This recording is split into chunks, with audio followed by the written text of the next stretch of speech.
Welcome back to the Jeff Mayweather Show. Ashley, did you like that intro? I did like that intro for two reasons. Not only is it the song of my law school, but it's also the same tune. Well, they got it from my undergrad, so that was a double whammy right there. Oh, there you go. Well, I just thought of that. I thought we'd since I always insult you to start the show, I thought I'd do something nice and actually give a present to you before we start here. Welcome back to the show. I had to take last week off. I think Jeff was getting a hip replacement there. It happens when you get older, so we weren't able to be on. Jeff, how you feeling? Welcome back.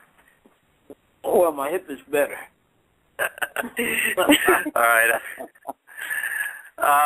Got a great show tonight, guys. We're going to be welcomed here in a little bit by returning guest. Had him on a couple times before, Jessie Vargas. He'll be joining us to talk about his exciting fight that he had this past weekend with Lucky Boy Omotoso. I guess Jesse's a real lucky boy. There was a really close fight, and he got the nod there. So we'll be joined by him in about 20 minutes, so we look forward to that. First, we're going to talk a little boxing, though. Jeff, the one thing I'd like to talk about as we start here is a couple weeks ago the announcement was made about Floyd going over to Showtime, leaving HBO, and now it seems like there's a mass exodus from HBO as they announced that Golden Boy fighters wouldn't be on the card or on their cards anymore, or part of Showtime. So fighters like Seth Mitchell, Adrian Broner, all those guys. Where do you think they end up? Do they end up over on Showtime? Does this open the doors for Broner to possibly get on that May 4th card? Well, I mean, I don't know, but I know that's not a surprise at all to me, because basically Golden Boy and Mayweather Promotions has basically been working together for about the last 3 or 4 years, cohesively. So the thing is not a surprise, because the one thing is this: Golden Boy is smart enough to know that Floyd is the biggest name, is the biggest commodity in boxing, and actually mostly all their guys that they have are close to Floyd's weight class, so they all have an opportunity to make more money than they ever could in their life, and not only that, it also creates more money for Golden Boy as a whole, even as a promotion. So, I mean, it's a win-win situation for Golden Boy as well. All right. Actually, I know that was something that was a topic that was something you're keeping up with. What are your thoughts about the switches for a lot of these fighters?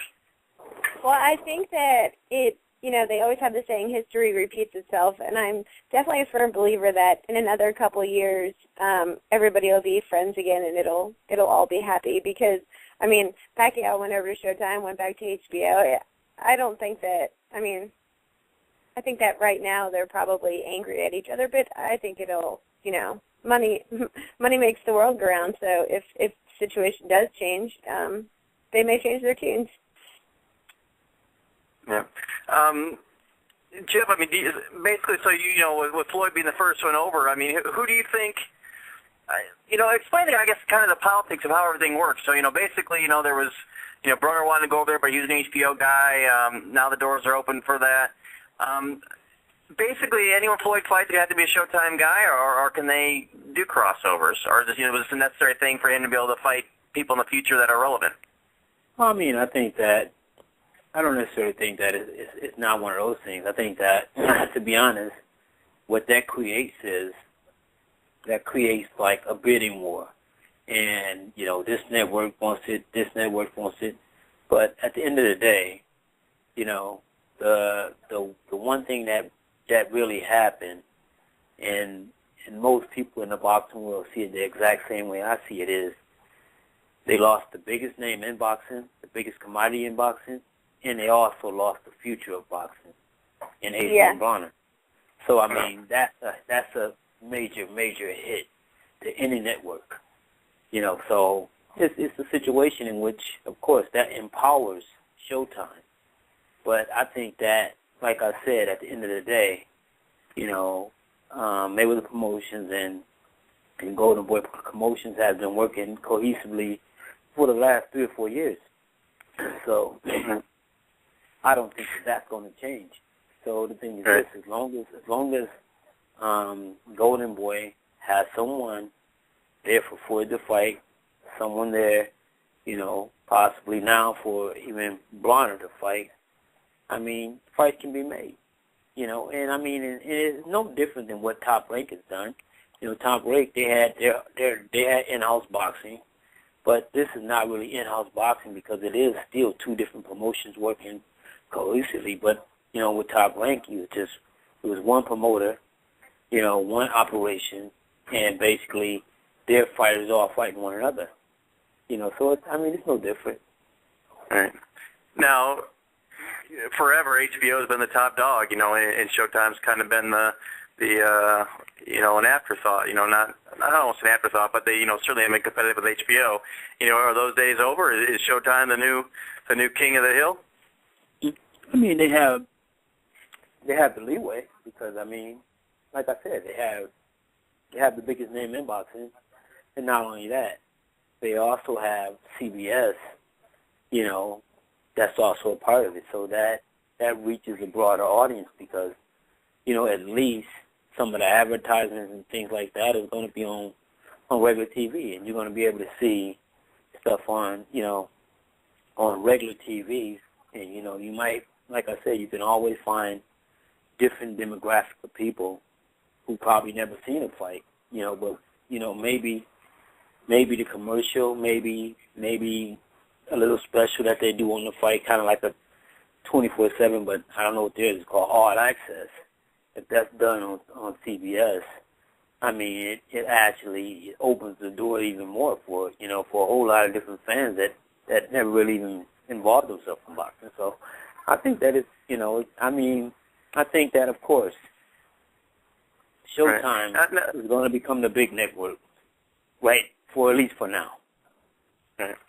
So let me ask you this. You know, Jeff had mentioned the future of boxing being Adrian Broner. I think he's probably, you know, he got away with it a little bit this time as far as not being called for him to fight Floyd too much. But I think with a victory by Floyd against Guerrero and Adrian Broner, one more victory, I think that's going to be the new Pacquiao fight that everyone's looking to see. However, it's a little different this time that obviously Floyd and Broner are tight. They're friendly. Do you see a huge outcry for that fight coming up, and what do you think? Do you think that can be made? I mean, it's possible. I think that for a really great fight, you know, I mean, having 2 strong personalities like that could either make it something that everybody wants to see or something that, you know, is just too much personality. Because each of them, and it will come down to, you know, if you can make the same amount of money but not fight maybe the top guy, I mean, maybe either of them would want to be the number 1 on their card. So, you know, when Mayweather fights somebody, he makes obviously a lot more than the person that he fights. And when Adrian Broner fights somebody, he makes a lot more than whoever he fights. So it'd be interesting to see, you know, how that would work out. I mean, one of them would have to make a lot less, and I'm not sure the personalities would agree to that. And well, I know who might make less.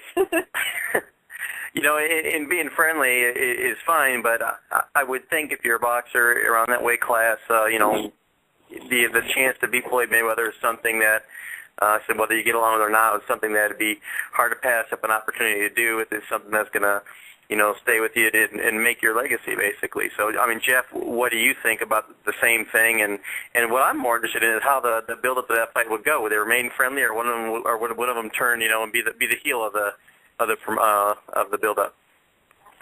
Well, I think that as of right now, I think that the potential for the fight happening is not, is not a reality. Because it's one of those things that just because people say you need to fight this person in this, they're not even on that wavelength. That's something that people are just saying. Adrian Bonner made it clear that, I don't want to fight Floyd.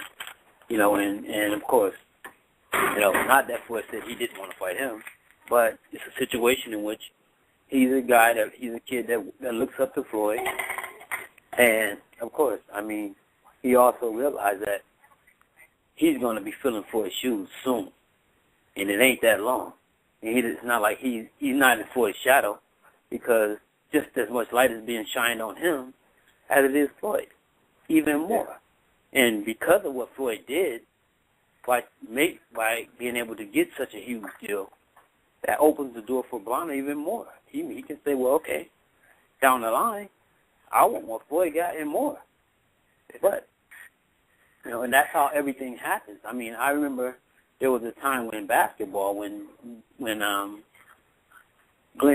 Robinson said he wanted $100 million. Everybody thought he was crazy. Next thing you know, 5 years later, guys are getting a $100 million contract. Some guys that, not even stars in the league, getting a $100 million contract. But that's what happens when you open your mouth. Somebody has to open their mouth, open the door for somebody else. And basically, that's what Floyd did. He opened the door for Bonner to be his own star. Yeah, but and Broner hasn't come out and said that he wants to fight or like that, but thinking, obviously, it's, so Floyd's kind of been a role model or whatever you want to call it, but, at the same time, when Broner thinks he's ready, what a way to kickstart your superstar career than, kind of out with the old and in with the new, and if it was my mentality, I'm thinking, man, if I take this guy down, that I completely step into a spot, right there. You get that victory, now you're the next Floyd Mayweather. You just kind of basically completely filled his shoes and proved it by beating him. So, he said it, but that's a fan's perspective. That's a fan's perspective.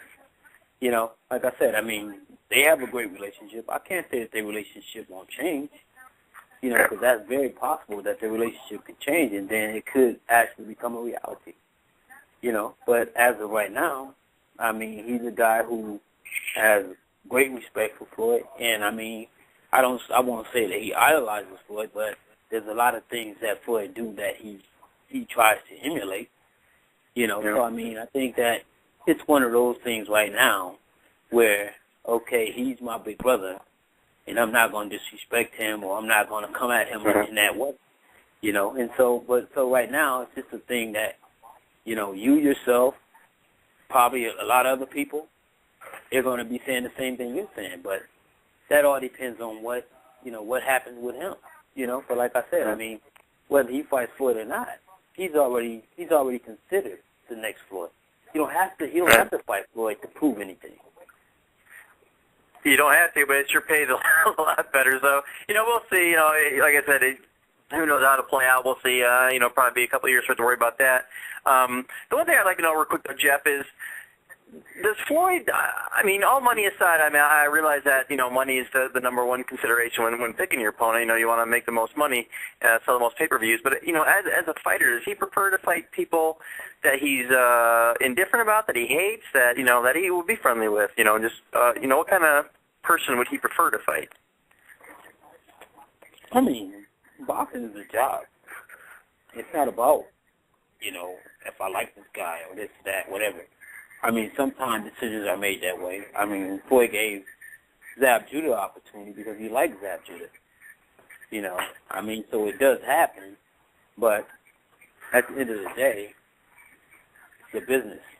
So it's not just Floyd himself, it's the network. Everybody got to have, their saying and who we think is right and who the people want to see you fight. And it ain't always, and sometimes it doesn't boil down to, it's like this for Floyd. No matter who Floyd beats, he's never going to get credit. And because there's always going to be somebody out there. You should be fighting Sergio Martinez. Floyd never fought at 160 pounds. He has no business fighting Sergio Martinez. Now, all of a sudden, because, Floyd said something about Andre Ward, and Andre Ward, because he's in support of Guerrero, so now all of a sudden that's a war. But the reality is, I'll fight Floyd if he comes up to 160. Why don't you fight him at 147? He's never even fought at 154 pounds. He won the title twice, but he weighed under the limit. So come to 147 and find out what you got then. Floyd don't need you. He don't need you. Oh, go ahead, Jeff. You need him. No, I'm just saying. Because Floyd doesn't need him. You need him. You need Floyd. Right. Floyd doesn't need you. Right. Now, actually, I think the real question here is why is Floyd ducking the Klitschko brothers? He doesn't have to duck to miss them. But here's the thing, somebody does need to let Adrian Broner know that it is okay to idolize Floyd, but he doesn't need to go out and get arrested. He doesn't need to follow in all footsteps. Yeah, I guess he got to take some of the lessons and apply them to his life. Maybe not the best move. Yeah, I guess he got arrested on. What you got to realize is this: he didn't get the name of problem because he idolized Floyd. Adrian Broner been in a whole lot more trouble than Floyd ever been in. Yeah. Speaking of trouble, Ashley, have you seen the feud brewing, not between Floyd and Robert, but between the fathers there? Have you been keeping up with it all? The troubles between Floyd Sr. and Ruben Guerrero going at each other. Have you seen that at all? Yeah, and it makes, I think it's great. The only thing that's better is when the wives get into it. Like Rachel Donaire, whenever Rachel Donaire gets into it with somebody, it's amazing because she is scary. So,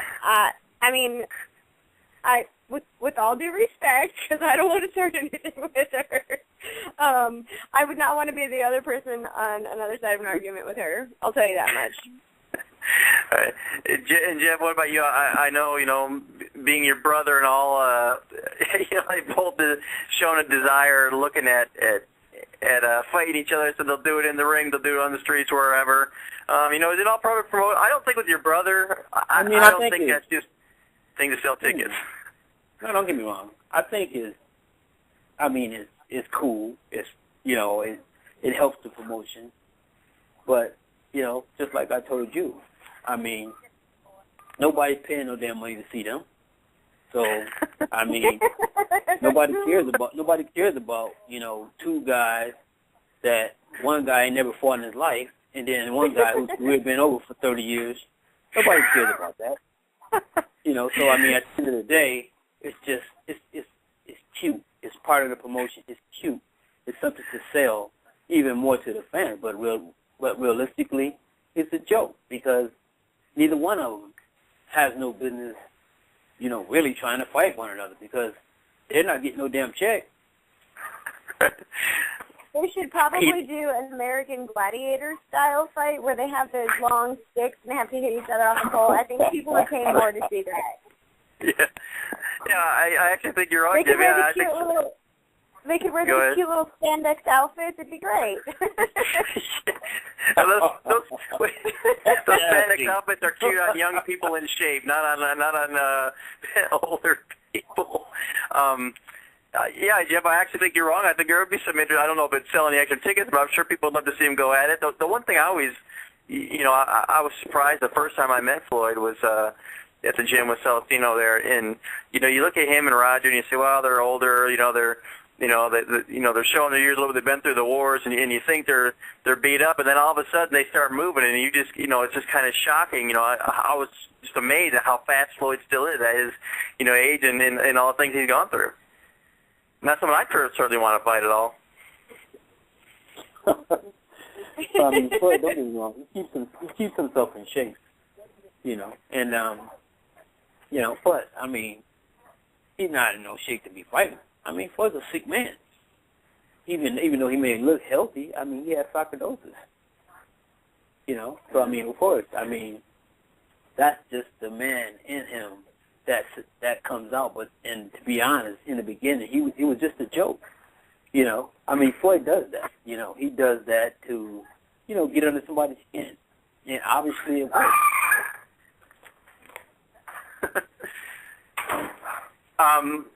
Sorry about that. Dogs again. It happens every show. Why is it, Jeff, that you're not? You're the laid back, the quiet Mayweather, if you will. You never seem to get worked up, bothered by anything. You're just a laid back guy.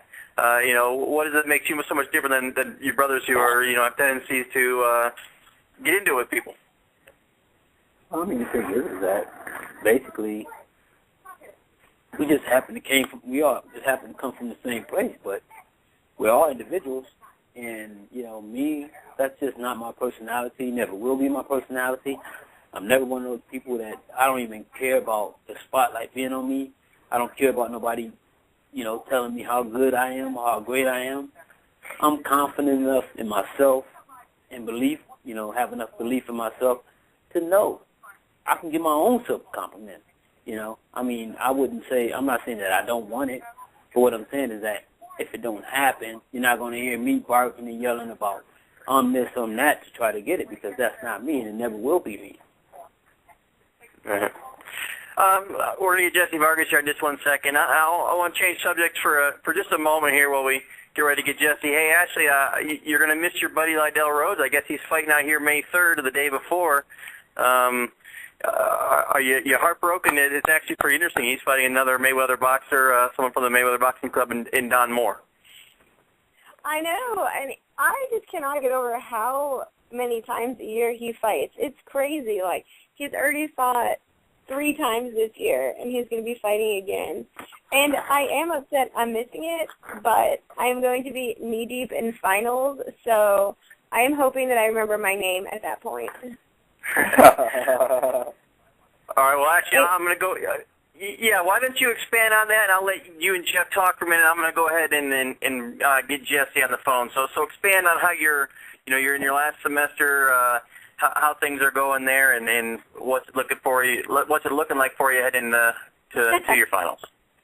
Well, see, my problem is that I'm a huge boxing fan, but I'm also trying to graduate school, and unfortunately, boxing tends to have big fights over Cinco de Mayo and over, early December. And that's a problem because that's always when I have finals. And my professors, I don't think, would like it if I said to them, I can't come to your final because I'm going to go out to Vegas for a fight. I'm just not sure. So. Jeff, are you gonna write me a note that I can give to my professors? Ashley's excused until next week. Maybe I'll try that. But you know what? Actually, you know what's funny? It's ironic that I went through the same process but I was still an amateur, and I was in the Golden Glove Nationals, and I was once I lost, I had time to study because I was studying for my my final exams. Because as soon as I got back from the tournament, I was actually was going to be having my final exams for graduation. Trying to graduate from college. So, I understand exactly what you're going through, but for me it was a little different because I was I was actually active, but I was an amateur at that time. But, I was in a major tournament, and it's funny because I met a lot of people there. That's my first time I met Roy Jones, I met Kevin Kelly, I met quite a few people, but the thing is once I lost, I had to go study for final exam. Most of the other guys, they were having fun, hanging out, because they lost, and there was nothing else to do but just, have camaraderie with all the other different fighters. Yeah. But I was locked in a room, so I understand exactly what you're talking about because that's most important. That's what you have to focus on. That sounds way worse than anything I have to deal with. I can't even imagine. I can't even imagine having to actually go take a final after that. Wow. Because you can't concentrate on a final when somebody's about to hit you in the face, I'm sure. Algebra what? Bam. I guess it's just one of those things that, it's what we sign up for, and if we want it bad enough, we're going to find a way to get it done. Exactly. Well, I'm just so excited because this is my last year of school. So this December and this next May, I will be able to enjoy the holidays and go out and see the fights. And so hopefully there will be good fights next year.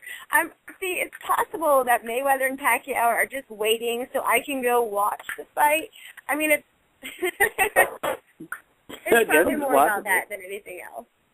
It's possible. Well, Ashley, is there any chance, you never know, they might have the fight there in Oklahoma. Floyd and then and Manny right there in Oklahoma would be great, wouldn't it? See, I actually would rather they do it at Cowboy Stadium in Dallas. I like Oklahoma, but I'm a little bit more of a Texas person. Yes, somehow I'm doubting that we ever see Floyd fight in Oklahoma. I could be wrong, but you never know. There's not a stadium. Unless you're going to fight in Oklahoma Stadium, there's nowhere big enough for him. Exactly. Still working on Jessie Vargas, as usual, having problems a little bit, so we're get him on here in just a moment. We'll continue on while we wait for him. I missed anything there? I heard you talking about the school, so you about had that wrapped up, and you're looking forward to joining the real world? Well, no, I'm not looking forward to joining the real world at all, but apparently they're telling me I have to do that, so, it's nice to be done with class sometimes early in the day and be able to go to happy hour, and apparently in the real world you can't always do that, so we'll see how that especially if you're going to be a lawyer. Yeah, well, but apparently drinking and being a lawyer do tend to go together to some degree, so... Exactly. Jeff, will we wait to get... Oh, go ahead. I was going to say, and I still have to pass the bar exam, so I still have a little bit more time after that. Moving on, we'll wait for Jessie. Jeff, I know you're not heading to Maine, right? I know you have Ryan Martinez, the guy you've been working with at Bellator. You have no plans of going to Maine, do you? No, I'm not going to Maine because that Cooper fight is too close. Oh, that's right. You fight. Yeah, and I'm not sure they allow people like you in Maine, right? That'd be a... I fought in Maine before. Oh, you fought in Maine. How was that? And I don't care to go back there. It's the longest flight in the history. I think it took me a day to get to Maine. All right, well, tell us about, we've had Zach Cooper on here before. Tell us about, him. He's had a couple changes of opponents. He's 1-0. He had a great fight his first time out, the easy first-round knockout. So tell us about what he's got going up and how he's been looking. Well, I mean, Zach is astute, and Zach works extremely hard, probably harder than he should for a 4-round fight. So I got to, put a leash on him sometime to, to slow him down and let him realize that, God, you're only fighting 4 rounds. You're not fighting 12. So stop burning yourself out. But, I'm looking for a great performance from Zach again. I mean, he's worked hard and, he's been looking good in sparring. So, he should be ready. Okay. Well, and now he was saying that go ahead, Ashley. I was just going to say, if you ever need somebody to, tell him to calm down and chill out, you tell him to call me and I'll give him a lecture. Okay, I'll do that. If he gives Zach your number, Zach will be calling you for a date, not a lecture.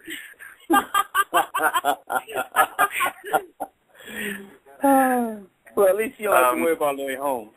Even though he invites you to the pool, his wife will be there. I don't want to distract him too much. Yeah, you won't be able to talk until after his fight. That's right. What about what else going on, Jeff? I know, let's talk about Celestino. He's back in the gym, back in the swing of things. It's interesting with a fighter his age at that weight class. Usually traditionally the heavyweights and heavier fighters continue on. Lighter fighters usually have trouble as they advance in age. He's been out of the ring for, over a year now. How's he looking? Any concerns about the time he's been away? And as you answer that, Jesse just called in, so we'll bring him on right after you answer that. Not really. I mean, Celestino's a hard worker. He's very dedicated to his craft, and so I don't worry about him at all. I mean, he's been looking great in the gym, so that's how I measure. That's my barometer as to where he's at. So, and he's been doing great. So I expect great performance on fight time. All right, well, we're going to go ahead and bring on our first guest of the evening. Just improved his record to 22-0 with a very exciting fight and a victory over Lucky Boy Omotoso this past weekend on the Tim Bradley card. Jessie Vargas. Jessie, congratulations. Welcome to Jeff Mayweather Show. You're on with myself, Jeff, and Ashley. Oh, thank you for having me on the show. Thank you for all right, well, Jesse, like I said, congratulations. You moved to 22-0. Tell us about the fight. I mean, do you feel like now that we no longer can call you a prospect and you're officially a full? I mean, I guess before we were talking about possibility of a Pacquiao fight, so I guess it's hard to say you were a prospect. But do you feel like a full-fledged contender now? Well, the word prospect doesn't bother me at all. I could say a prospect for now. It's all it means is I'm most likely to succeed. So that's okay with me. And we just came from a great win and a big win, and sky's the limit. Right. Well, and I guess better calling you a prospect than calling you an opponent, right? That's the worst thing I guess you can be called when you're. Jeff, did you see the fight, and what were your thoughts on it? Yeah, I got a chance to see the fight. It was a great fight. I mean, both fights were great. I thought that Jesse started out a little rough, and Bud kept his composure, came back strong, and actually he had, made adjustments as the fight went on. I mean, I've seen where he was boxing the guy, and in a few times he had to plant his feet and become a warrior and make the guy respect him. So I mean, it was an awesome fight. Right. Now, Thank you, Jesse, oh, sorry, I didn't interrupt you there. Jesse, yeah, let's talk about that. Let's start with the beginning of the fight, which obviously was not your better half of the fight. Had some trouble there. Obviously, the guy's a lot bigger than you, so you're fighting a big dude there. Second round, you went down from a body shot. Tell us that, when you first got in there, were you surprised by his power? Were you, a little overwhelmed at first, and were you ever worried that, man, you might be in over your head? Not at all. To the truth, I was. I mean, I knew he had power. With having 19 KOs out of 23, I mean, the guy had pop. But to tell you the truth, I wasn't too worried about it because this is the way that I felt. I felt that he didn't have more power than I did. To tell you the truth, that's the mentality that I came into the fight. I was, he has. For this fight, I worked a lot on having more strength, having more pop behind my punch, and I knew that in this fight, he didn't have the upper hand on power. I think we were the same. I think we were on an even playing field when it comes to power, and I showed it in the 5th round. And in the beginning too. I mean, the guy, he's usually just an all-pressure fighter, and he had his moments where he had to take a step back. As for the body shot, I mean, it wasn't a body shot. It was a punch that kind of just barely touched my shoulder, and as he threw it, I also threw a big looping right hand, which I missed, and I fell off balance when I missed it. I've seen that. It wasn't a punch. Yeah, it wasn't a punch, but it wasn't a punch. He was strong. I mean, he is a strong fighter. He has a nice pop, but he never hurt me. To tell you the truth, he didn't hurt me. I mean, he did catch me some clean shots, but nothing that I was worried about. Just I thought in the ring, well, this guy has some power, and that's all that was going through my mind. He has some power, and we have to eliminate that right hand. Now, I know you've been on the show before, Jesse, but you haven't been on here. We had Ashley with us, Ashley Ferrara. She's a ring card girl in Oklahoma, and I was going to say law student as well. She's a huge fan of boxing. I know. Ashley, did you get what do you think early on in the fight and what you saw?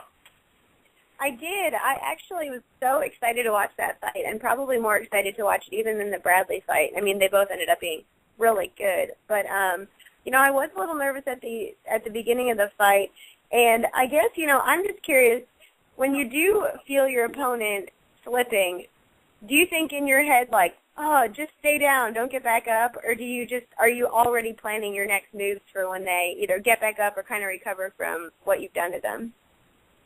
All right. Well, first of all, hi Ashley. I'll come back to your question. It wasn't a shot that made me put my knee to the canvas. But when I got up, I figured that the ref was gonna call it a slip or not a knockdown because it wasn't a knockdown. But he did. Right. And when he did, I just shook my head, like saying no, it wasn't. But there's really nothing you can do at that point. If he counted as a knockdown, he did, and all you have to do is come back stronger. And that's exactly what I did. If he came out, I wanted to make sure that I was going to clip him, touch him with some punches, and that way he knows that, hey, you ain't doing anything to me, and that's exactly what happened. Well, it definitely worked out for you. Congratulations. That was definitely not an easy fight, and I'm really happy for you, for sure. Thank you, Ashley. Thank you. Well, now Jesse, the one thing that the guy. I'm sorry. Oh, go ahead. No, go ahead, Jesse. Oh no, I was just gonna say that. Yeah, Ashley's right. It wasn't an easy fight. We had two.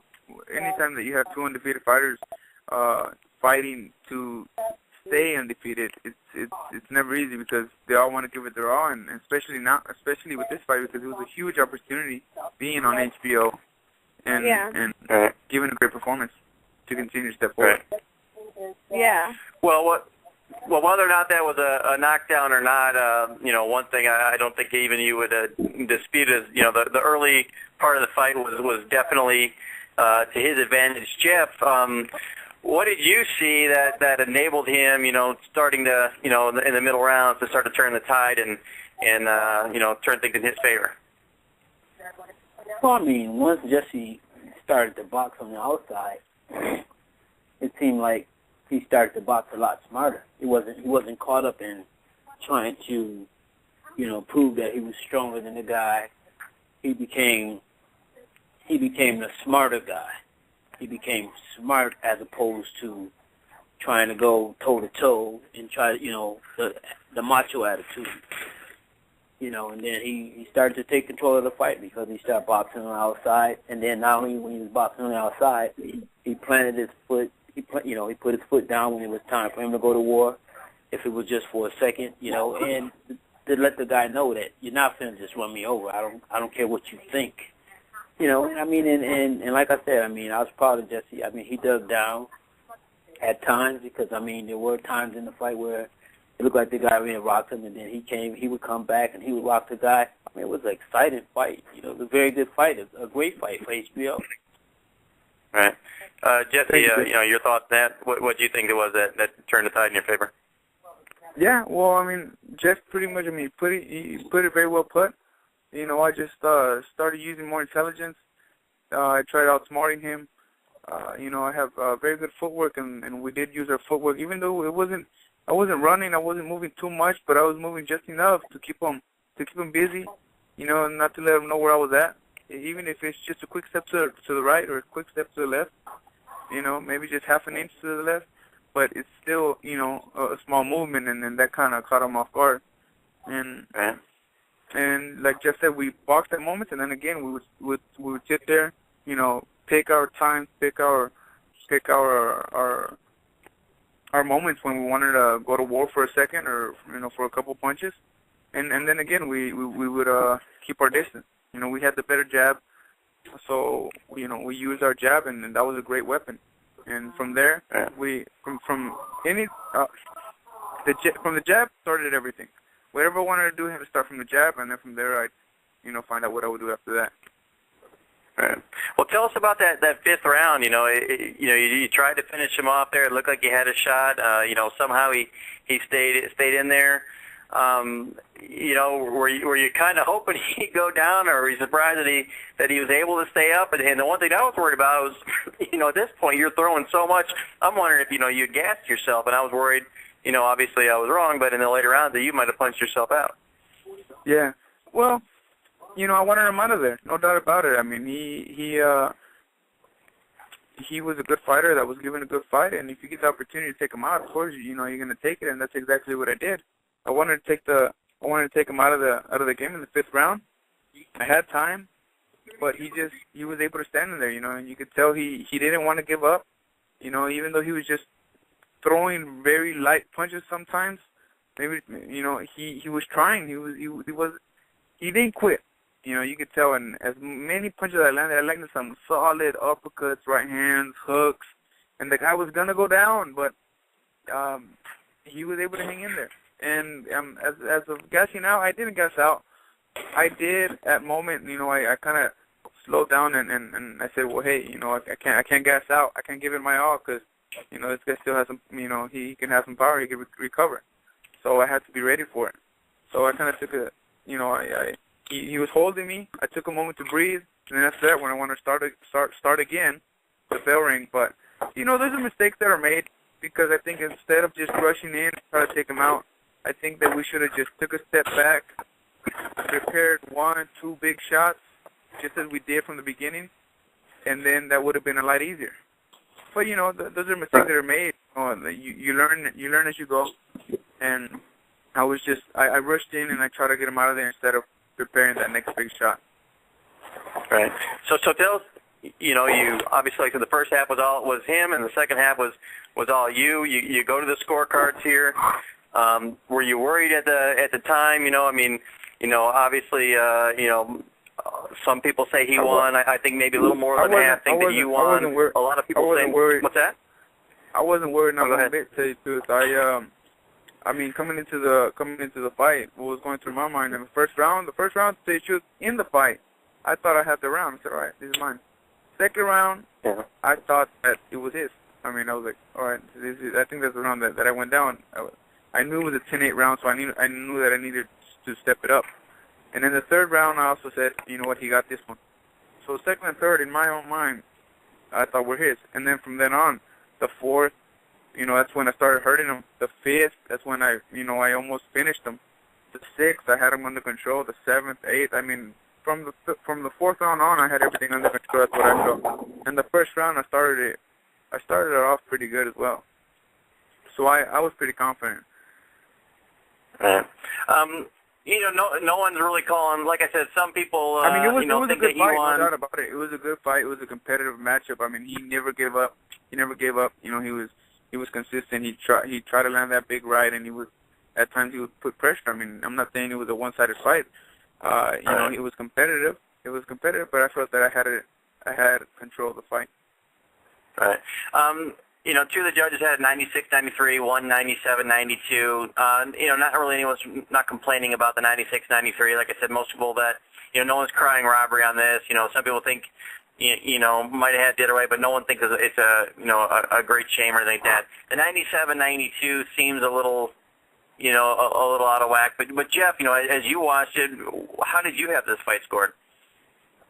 Well, I guess I wasn't really watching the fight for scoring. I was just watching the fight because I know Jessie personally, and basically, so I watched the fight totally different. I'm not actually sitting down trying to play judge. Basically, at the end of the day, I'm picking who I thought won the fight, and basically, like I said, I seen Jessie make adjustments, and I thought that the adjustments that he made actually won the fight for him. Right. Now, Ashley, you as someone that doesn't know Jessie at all, a complete outsider, and didn't know that we were having Jessie on this week or anything about him really, how did you see the fight? How did you score it? Well, I did not know who he was. You don't know him personally. A little fun fact, though, last year when I ring-carded the fight at the Alamo Dome in San Antonio, Lucky Boy was actually on that undercard, and I did get to see him last year before he was kind of a much bigger name, and he was a very nice guy. So, I'm glad that he did get his chance also to try to prove himself. Well, to interrupt you, Jessie is not a nice guy, so that's one thing that Omotoso had in his advantage, because Jessie's one of the the least pleasant boxers you'll ever meet. But anyway, go ahead. Oh, go ahead. He Anyway. sounds miserable. Yeah. Yeah. No, I mean, I thought that it was a little closer. I think the 98-92 or 97-92 was a little aggressive, but again, the judges always say that they have a unique perspective from where they're sitting. So I guess you have to maybe think that judge had a great perspective to see Jessie, working hard. Right. Thank you. Now, Jessie, this is your second, really, really close fight. The other one being the Lopez fight that was really close. But looking back, a couple of days later, judging your performance, was this your signature win? Or how does this win look for you? Does it elevate you any? Does it keep you the same? Or how do you rate it? Of course, I think it elevates me just being on HBO. A lot of people got to see this fight. And, it was a good performance, but, there's always room for improvement. I'm a young fighter, 23 years old, and, I'm trying to become the best fighter that I can. So, I'm going to continue to learn from every fight. And, it was a great matchup, and, up to the next one. All right. And then the one thing as the fight was going on, I was following along on a couple of chat boards, and, you're kind of a really polarizing fighter for whatever reason, and I think that ultimately is a good thing for you because, people have opinions about you. A lot of people like you, a lot of people don't. But as long as they care about you, that's the most important thing. But, a lot of people going into the fight, and this kind of touches back to what Jeff said with, you wanting to maybe bang too much at times. But a lot of people's criticism that your fights aren't that exciting. This one, and then by the end of this fight, a lot of people were saying, well, now I'm a Jessie Vargas fan. I changed my opinion. He really came out there. How do you look at it from that aspect? And I guess as Jeff said earlier, that sometimes you get in there and maybe want to go to war too much. Actually, let me start with you, Jeff. First, do you think that's a mistake at times? When he gets more exciting as opposed to just winning, or what? Well, I think that, of course, at the end of the day, fans want to see excitement, but at the same time, I think that at the end of the day, winning is more important than anything. And basically, me, myself, as a trainer, most of my guys, I try to teach them to be boxers first. You don't slug unless you have to. So basically, that's my systematic way of fighting is basically beat a guy as easy as you can. But, when you have to stand, take a stand, you do, So you got to be prepared for both, And don't get me wrong, sometimes, just because of the fact that I think Jessie is a Latino fighter, that's expected of him, as opposed to,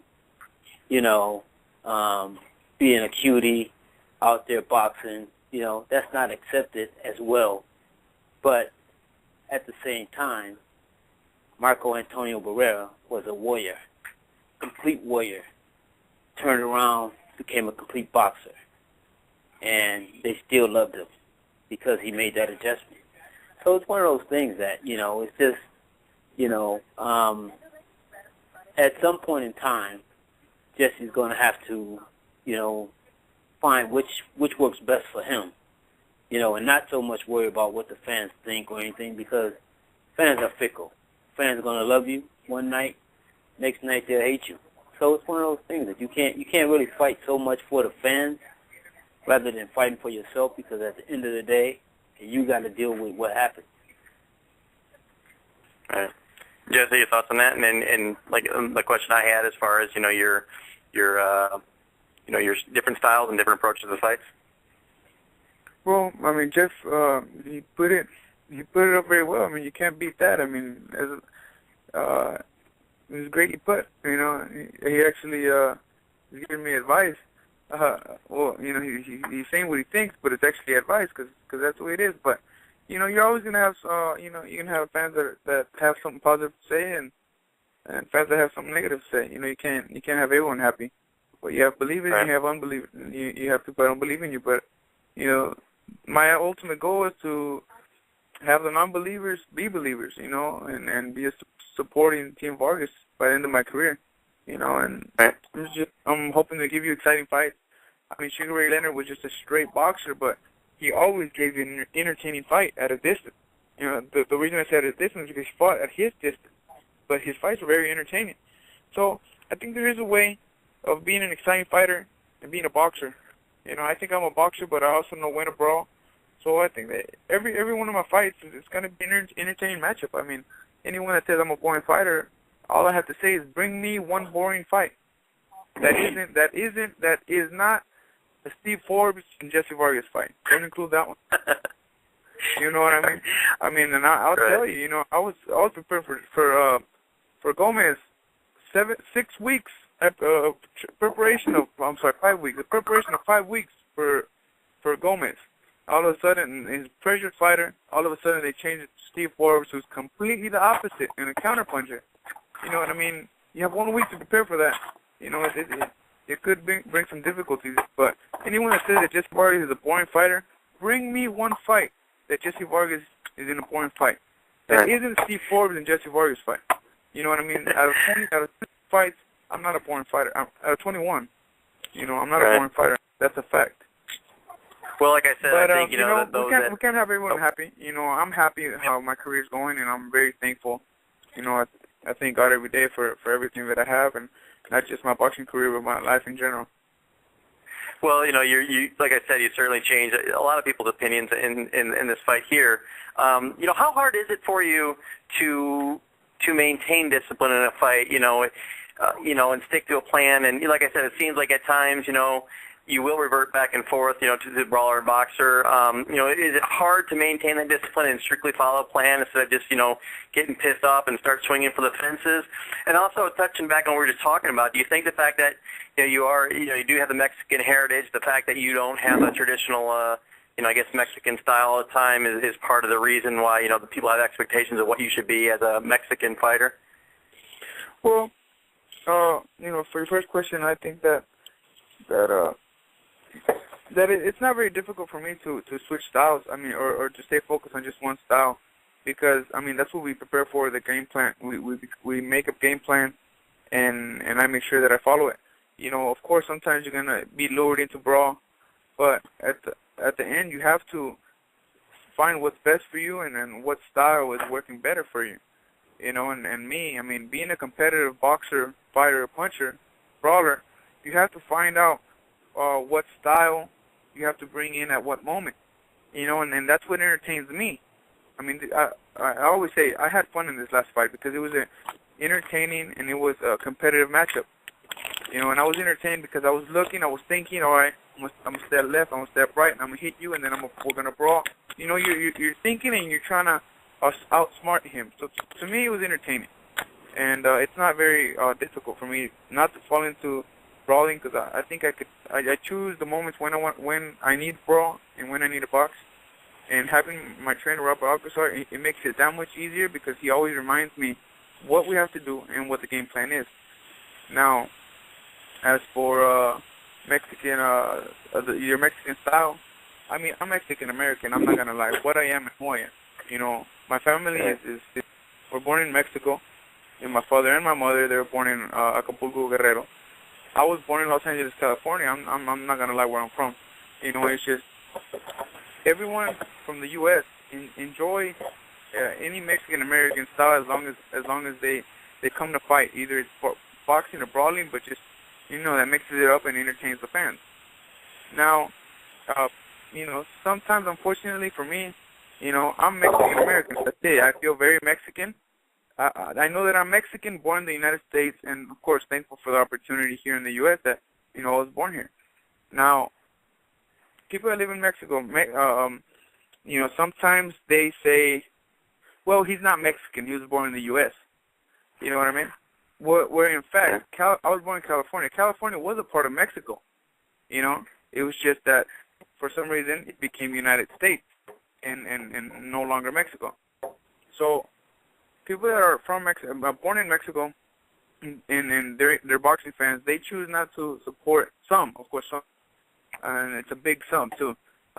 They choose not to support people that are Mexican fighters that are Mexican American because, well, he's not 100% Mexican. and that's the only reason that sometimes we might not have them all the Mexican fighters. But eventually, I think you give them a great fight, they'll follow you. That's what I think. It's gonna be it's gonna be a little harder to win them over, but it's possible, and I plan on doing just that. Right.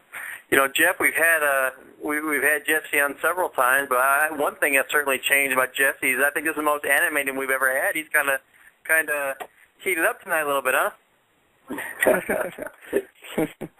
No, I mean I'm very happy to be on the show. I feel comfortable. Jody, I know you. Jeff, I know Jeff since I was 8 years old. So I'm comfortable talking to you guys. And Ashley, of course, I'm getting comfortable here as well. Aw, thank you. Ashley, let me ask you this, since she's Ashley, next fight you're going for me, right? Hell yeah. Yeah, you should have seen it. Good thing you don't do Twitter too much, Jessie, because she was rooting the whole time against you. Saying, "Come on, lucky boy," the whole time. It was terrible. Well, hopefully next time she'll root for me. Yeah. We'll make her a convert, but no, I was just kidding about that. But Ashley, let me ask you this: you're the big the TV and kind of person, and following all that works. Kind of going back to what we were talking about at the beginning of the show. What do you think is next or what would you like to see next for Jessie? I mean, the one thing you have to worry about, not only the Top Rank, who seems to like have just in-house fights, but then now you have a TV deal with limited people on HBO. So what would you like to see next for Jessie, if you have any thoughts on that immediately? Well, obviously, after the card this week, I would love to see Ruslan fight anybody, because that was such a good fight, and I feel like, he would make a good fight with anybody. So if that could get worked out, I mean, I know that he's not a top-ranked boy. I think he's banner star, so that could be something. But it's really, I mean, what I want and what will actually end up happening probably are completely different. So, we'll see, I guess. What are your thoughts on that? I mean, Jessie, I mentioned, I think on your Facebook that, it seemed like they're kind of grooming you and Bradley to have a showdown there. Do you think that's something they do next, or do they have, you fight Ruslan there, and obviously that was a great match there, another really close fight that could have went either way, and I thought it was a shame that fans actually booed that decision at the end, because, that was an incredible fight, either way it went, but, would you like to fight either one of those guys? Or who? Of course. I mean, they're good. Timothy Bradley has the world title, in the welterweight division, and that would be a huge opportunity for me. And of course, I would love that opportunity. But at the end, it's up to my manager, Cameron Duncan, and my promoter, Top Rank. I have to sit down with them, and that way we can talk and see what's next for Team Vargas. But I'll fight with Ruslan or Timothy Bradley. It would make for some great matchups. So it would be some great matchups. They both have a lot of heart. Jeff, let's pretend you got your dream job. You're working with Top Rank. You're doing the promoting there. Where do you put Jessie? Do you step Molly at the Bradley and give him that shot, or do you, like I said, do you have the Ruslan fight there? Obviously an exciting fighter. And if he can get through that, then you give the shot at Bradley, or where do you put him next, or some other name? Well, I mean, myself, I would avoid that guy, the Russian dude. I would avoid him. I mean, I'm just being honest. Yeah. I mean, that guy's very dangerous. But, and I think that Bradley is an easier fight than this guy is. Bradley is not a puncher. Only thing with Bradley's in tremendous shape. And that's what saved him, because of his work ethic. Other than that, Bradley would have been knocked out in 2 or 3 rounds. But what I'm saying is that as a matchmaker, I would avoid that guy altogether because he don't mean nothing. You beat him, so what? All you did was have a tough fight, because it's going to be a tough fight. It's not going to be no walk in the park. You're not going to go out there and knock that guy out in 1 round or anything like that. It's not going to happen. So I would avoid that guy altogether. That guy, he already lost to Tim Bradley, so he don't have no rematch clause against this guy. So, And like I said, he's not a top-ranked fighter. So what you do is you match both of your fighters. That way you keep the title. It makes no difference who wins. That's the business. So you know, and that's why Bob has done business like that for probably the last 5 years. So you go ahead and put him in with Bradley now? I think he's ready for Bradley. Yeah. See, what I think I'd do, I think, you know, like I said, Jesse got a lot of converts here, got a lot of positive press, you know, looked good in this fight, you know, really exciting fight. I think you find him someone, you know, this kind of goes back on what I've said before as far as stepping up as competition, but I think you give him a showcase fight, someone, you know, that's you know, well thought of, but someone tailor-made for Jesse to really show up his skills and look his best. And then, you know, a dominating victory, then you put him in against Bradley because, you know, that way you have a clear-cut, you know, decisive, like so that signature win without, you know, a highlight real performance or whatever. Then you can really sell that fight with Bradley. You know, that's what I'd do.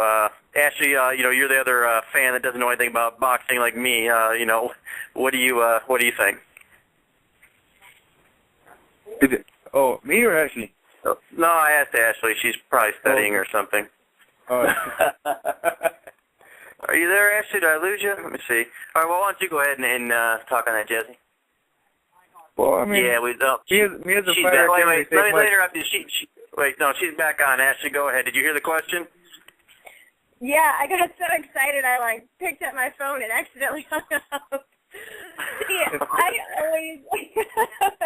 I always look at it from what I want to see, which is so completely different from what is good for the fighter necessarily, and what is good for you know, the promotional company or anything like that. So I definitely know that my view is probably always a little bit skewed as opposed to, you know, the person who actually has to get in the ring with it, because there are a lot of people that I would definitely not want to get in the ring with. So I can understand why there's hesitation and strategy to it. All right. Hey, Jesse, answer that question, then also touching on the HBO thing. You know, I don't know how much it affects you because, you know, obviously Top Rank for the most part keeps, you know, fighters in-house. But do you think the falling out between HBO and Golden Boy is going to have any kind of impact on you and your career? Well, your first question, I think that, you know, whatever Cameron Duncan and my promoter Top Rank has in line for me, you know, I think that's, you know, I think they're very good at what they do, and, you know, if whoever they say we're fighting next, that's who we're fighting next. And, you know, I would love any opportunity with any world champion. You know, as a fighter, you want to beat the best, so then you can show you're the best, you know, and show our improvement, show my improvement. So, you know, I'm not scared of anyone. I'll fight anyone. And coming back to your second question. What about a Steve Forbes rematch? Steve Forbes, well, I mean, I beat him already. You know what I mean? I beat him already. I don't really win anything in beating him. So I would like someone to put me to the test and you know, bring out the best of Jessie Vargas. All right, what about the HBO thing I mentioned? HBO, well, Top Rank has a lot of fighters also. You know, they have you know, Manny Pacquiao, market. So at least in my welterweight and in the welterweight division, I don't have to worry about. You know, I'm gonna stay busy. As for the HBO parting ways, you know, I guess you know, there's some promotional problems, and you know, I just hope that we could, you know, the companies could work together. Eventually, they can work together. I think we can make some great matches. Right. Right. If you were able, you know, I know you obviously want to win a title, but if you could fight, if you got to pick your own, not let your manager say, just your own, who you'd like to fight, would you rather have Marquez, Pacquiao, or Bradley? Marquez, Pacquiao, Bradley. Any one of those three. Any one of those come three. On, I mean, don't give me no wimpy answers. Who do I want? Manny Pacquiao, Juan Marquez, or Timothy Bradley? Yes. I'd love a shot at any of them. I mean, they're three great fighters. I mean, you know, any of them. I mean, because you have Timothy Bradley. You know, he's a great fighter. I have nothing bad to say about him, but you know, he lacks a little power, and he's short. He's very short. Also, Marquez, he's you know, getting close to 40 years old. So, you know, he's not as fast as he once was, and he's very short for the welterweight division. So any one of those guys, you know, I think that you know, we just have to see their weaknesses, and I'm not scared of them. You know, as soon as they say, hey, you know, you got the opportunity versus Timothy Bradley, versus Juan Manuel Marquez, versus Manny Pacquiao, I say, let's do it. You know, let's get to work and figure out their soft spots, and you know, just, you know, hopefully they bring out the best in Jessie Vargas, and you know. Man, see there, Jeff, I go and compliment Jessie, and then he totally wimps out on me. You know, he was getting good, and everybody. Jesse, don't feel bad. You trust that shit to everybody. I don't want to call anyone out. You know, they're great fighters. I mean, they really are. I mean, I would love that opportunity at anyone. Yeah, whatever. All right, let's talk to Jeff here then. Jeff, Jeff, out of the three, I'm not asking you predictions on who would win or anything, but who do you think Jessie would have the best chance against, or the easiest time, or however you want to call it, and who would present the most problems for him of those three? Well, I don't know. I would think he would match up best with Bradley, because Bradley's short. He has no punching power. He's just a workman. He's a guy that you could easily probably outbox if Jessie boxes him smart, stays on the outside and force him to, you know, and can force him to run into punches. You know, I think that, you know, and, you know, with Pacquiao is, you know, you never know. Pacquiao might not be no good for no one. You know, I mean, he might be, you know, he might be a shot fighter now. No one knows. You know, nobody knows the verdict of what happened. I mean, that was a devastating knockout, and some fighters can come back, and at this age in his career, he probably can't. You know, I mean, Marquez is on a high right now. So, you know, I think that a fight with Marquez would probably be the toughest fight out of the three. And, but me, myself, if it was me making the match, you know, it would be Tim Bradley, definitely. I mean, you have a better chance beating a guy that has no power. You know, I mean, he's tough as nails, don't get me wrong, but he's a guy that can be beat because he has the style to beat him. He has the height, he has the reach, he has all the advantages over this guy, even though he may have those same advantages over, you know, over Marquez and even over Pacquiao. But, I mean, Bradley, he's a guy that's easy to hit. I mean, that was proven and that was shown. And he can easily be outboxed if you keep him on the outside. I mean, I think he's a guy that can easily be outboxed. That would be the fight for me. That's the fight that I would pick if I was a matchmaker. See, there you go, Jesse. That's how you do it. That's how you do it. I mean, Jeff Mayweather knows what he's talking about. You know what I mean? And I'll leave that to him. You know, he put it better than I could have. You know what I mean? That's right. No, we really appreciate you taking time, and you know, like I said, congratulations. It was a great fight. Like I said, you know, those that weren't fans already became fans from that. You had just a great performance. Can't wait to see what comes up next, whether it's Bradley or whoever it is. You know, I'm sure you'll be back and doing your thing again. So we look forward to that and look forward to the announcement. You know, just before we go, Jess, anything else you want to add? And have you gotten Twitter yet? Are you doing that, or what's up with you in social media? We got to get you in line there. I haven't got it yet, but I'm moving on it. Hopefully, by my next fight, I'll have it for sure. You know what? Still on Facebook? I have Facebook. I have Facebook. But you know, I also have a fan page, you know, on Facebook. So you know, if anyone could you know, like my fan page, you know, I'll keep everyone posted on any new updates that's going on in my career. Also, I want to thank you, Jody. Thank you, Jeff, for having me on. Ashley, thank you for having me on the show. I appreciate it. Thank you for the invite. And you know, all my fans, you know, I want to thank them for all their support. I'm glad that everyone enjoyed the fight. And, you know, just stay tuned, and I'll let everyone know when the next fight is, you know, and I hope that everyone enjoys that fight as well. All right. Well, we're looking forward to it. Ashley, anything else you want to say to Jesse before we let him go? No, congratulations. I definitely look forward to watching you again, and hopefully I'll be there ring guarding. This time on my side, right? Yeah. See, here's the thing that you have to know about Alexz. You can never listen to anything he says. Like, you know, if he says you have to pick, ask him a question, because he sure won't pick. I'll tell you that much. So you just got to take whatever he says with a grain of salt. Okay. Well, plus, I know she's not a big fan of Mexican Americans, Jessie. So that's another thing that I want to really bring it up. Well, we have to make it fan of Jessie Vargas, though. Alex, that's not even funny and not even true. So I would like to say that's definitely not true. No, it isn't. No, I know Alex. I know you like to joke around. I do give it. See, Ashley, I came in with a nice intro song for you, and I had to go and screw it up after that. I apologize. Jeff, what about from you? What about from me? Well, no, actually, I would like to thank Jessie for coming on once again, and I wish him all the best, you know, in his career.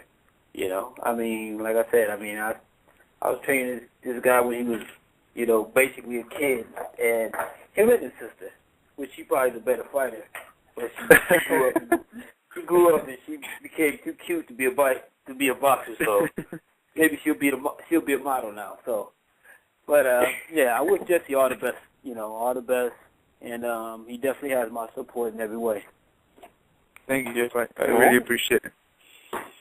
All right, Jess. Well, we appreciate it, and thanks so much. And yeah, we definitely love to have you back. You know, we either before your next fight or after.